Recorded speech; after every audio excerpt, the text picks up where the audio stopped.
So some things to help you enjoy learning English. I think it should always be really, really enjoyable. Podcasts. Do you listen to any podcasts?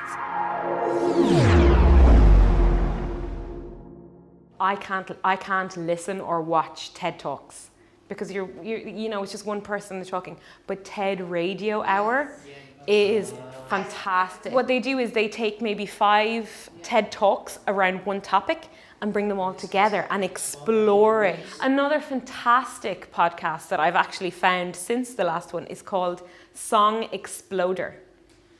So, like explode. So they take one musician or a musical artist and they ask them about one song and how did you develop this song? And it's just, it's just one particular song, and it's the kind of thing that you don't have to pay attention to, but the English, the language is still going into your brain.